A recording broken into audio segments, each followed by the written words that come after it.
if like people are expecting you to do something,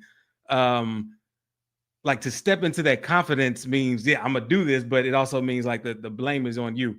And I guess, and again, an example would be basketball again, because it's fresh in my mind and I played this morning. Like I remember I've had some games where like maybe I was tired or whatever, and I just lost confidence in myself. And it wasn't that much was expected of me, I guess. But then once I started having more confidence in myself and step into the player that I want to be, I'm being expected to hit big shots more. I'm being expected to do these things more. And it's a different level of ability. It's like, man, do I want this weight of holding this? But even the weight that comes along with it is in your mind, and you don't have to accept that weight of it. You can just be confident and weightless, if that makes sense. So I'm saying this to anybody that might be scared to step into that confident space for fear that it comes with added pressures. It doesn't have to unless you want it to. And so the confidence part, and this is the part that I want people to get as well. It's just you. There are no outside forces that you have to compete with. And again, I understand the thought process of how will people respond to me or how I feel or what I'm doing or where I'm going. But the question that you got to ask yourself is, how are you going to respond to it? You literally thought, felt, or wanted to do whatever this is. And in that moment, when you thought, felt, or wanted to do whatever this was, there had to be a sense of joy. There had to be a sense of determination. There had to be a sense of love.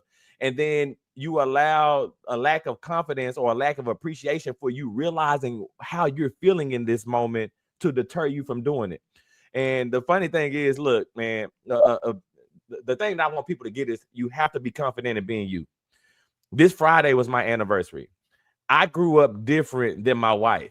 So the way that we do things are completely different. My wife on the surface is I love you right now. She's going to say it verbally. She's going to hug me every single time. I didn't grow up like that.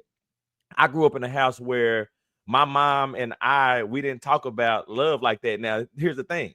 I knew my mama, like you couldn't tell me my mama's love was any less than anybody else's love, even though she didn't say it. And it wasn't that she bought me a bunch of stuff to show me. There was just a feeling. And so in that, there's going to be a obstacle or a hurdle that we have to climb in any relationship that I ever get in.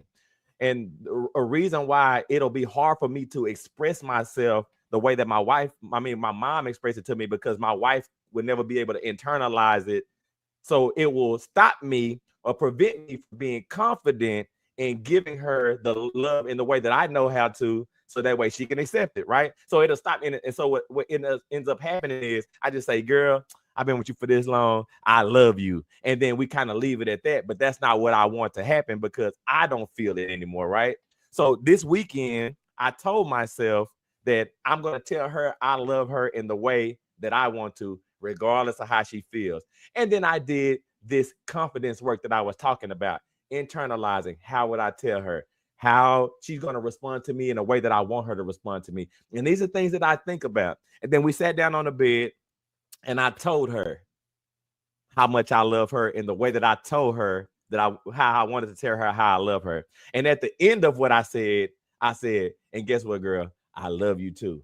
And she responded to me in the way that I imagined that she would respond. And she said, man, I never thought about it from that perspective, right? I never even realized that it was like that. And for me, it made me feel like the love that my mom gave me, I was able to give to her. But again, that's because I was confident enough to do it and not worry about it not being received the way that I thought it should be received. But go ahead, Jay. Yeah. I love that, man. Cause like, and it all goes back to what you said at the beginning. Like it's just you. Like all of these mind games we play, we're playing these mind games. All the things we think people are going to say and respond to, we're bringing that without actually truly knowing. And I commend you for moving forward, because she could have responded anyway, but that wasn't even the point of it. The point is for you to be confident in doing what you want to do, and how you see fit to do it. Like, because the thing is, everyone, it might not look like it from each perspective, but everyone is doing their best no matter what. Even if you see somebody screw up royally and it's just like, I can't believe they just stupid to do that. they're doing their best. They're doing what they felt they needed to do based on how they assess things so far in their life. And if you can remember that, it's like it doesn't. It's like it's not about you. You know, it's about you from what you give, but it's not about you from what they're giving back, because they are in their mode. They're about them, and so you shouldn't even have that pressure of how others respond. Just do what you feel is right. Do what you want to do, because that's all we're doing anyway.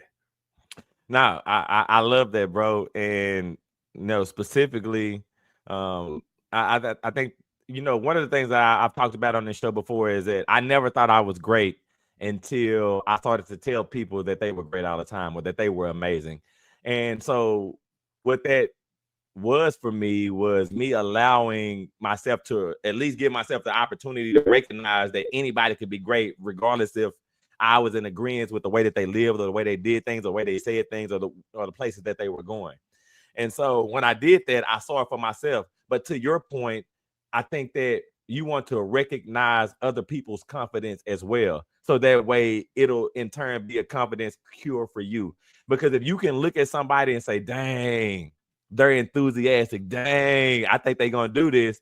Now, when you have that same fire in your belly, because we've all felt it. It doesn't matter what it doesn't have to be about a business. It could be anything. It could be telling somebody you love them. It could be going to, an event. It could be watching your favorite show. But when you have that fire in your belly, like, you will allow it to come to the surface, and you will be able to be confident. And yeah, you can be confident watching the show too, just FYI. But go ahead, Jay. Yeah. And a couple things too, like it says confidence isn't a trait, it's a practice. And I've even experimented where I've went into a situation purposely not confident and saw people's reactions to me, and then in the middle of it turned confident, and I just saw like people couldn't understand. It's a fun thing to do. I say everybody should try. But you have to be confident to be not confident, and that's a whole another thing. But about confidence isn't a trait, it's a practice. One of the things that I love